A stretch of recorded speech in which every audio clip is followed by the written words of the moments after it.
everybody. Have a fine cup of Folgers with me this morning. Myers Logging, that's my brother, my younger brother that lives in North Carolina.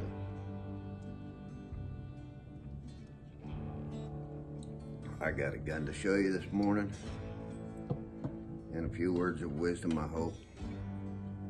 Show you the gun first.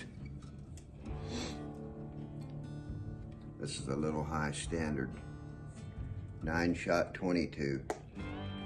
Most of you pistol guys already know about this little gun, but these guns were made back in the late 50s to early 70s. Little 9-shot. It's not really a cowboy gun, but it's also not an automatic, which is nice.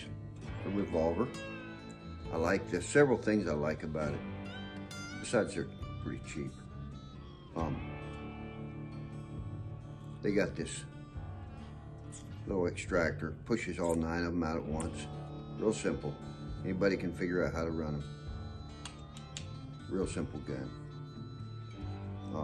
My brother-in-law, when I was just a young boy, used to come around dating my sister Susan, and he always carried one of these. And in the woods, he'd be out hunting. He always had whatever he was doing. It seemed like he always had his little 9-shot 22 with him. I always admired it as a kid. They have like a brown plastic grip. The frame is aluminum. The only thing in them that's steel is, I think, of course, the hammer and the cylinder and the barrel. The parts you can see, probably some of the internal parts too, but the frame is aluminum. And so, anyways, what I like about it, it's what some guys would call a tackle box gun. It's just a gun you can throw in the glove box of your truck, or behind the seat, or in your tackle box. A handy gun to have along.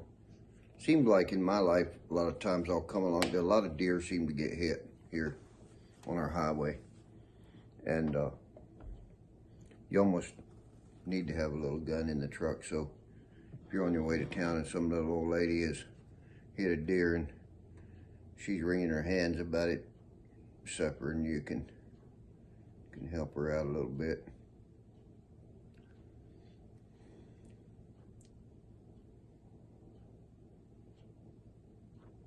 I don't mean put her out of her misery, I mean the deer.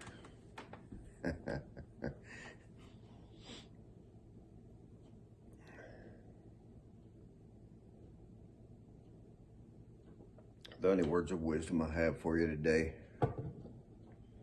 is this.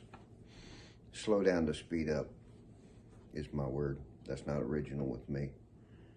I was a guy who thought an awful lot of Ray Hunt and his horse training methods, and he told me that one time.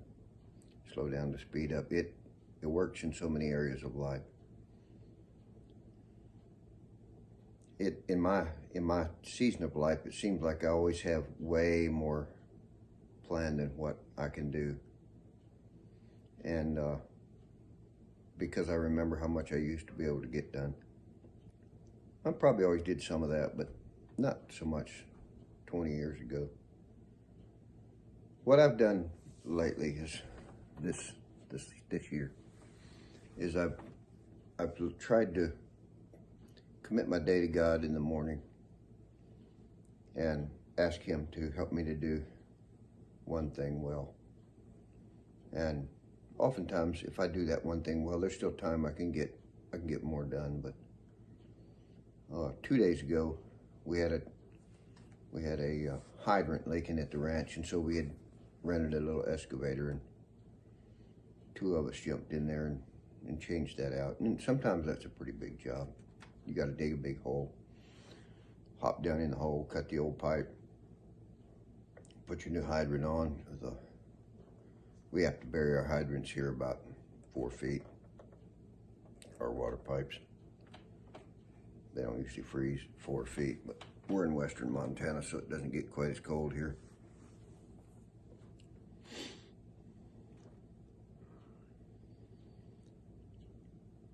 what happens if you plan too much for your day is you're disappointed and you feel a little defeated at the end of the day. But if you plan it a little more carefully, try not to plan so much, you feel like a winner, which is good.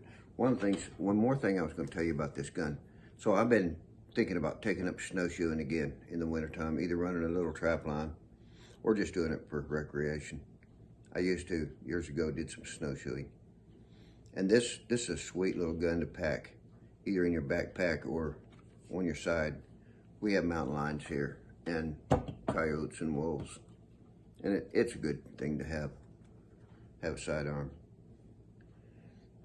22's plenty for most of that. But anyways, I hope you guys have a great day. God bless you.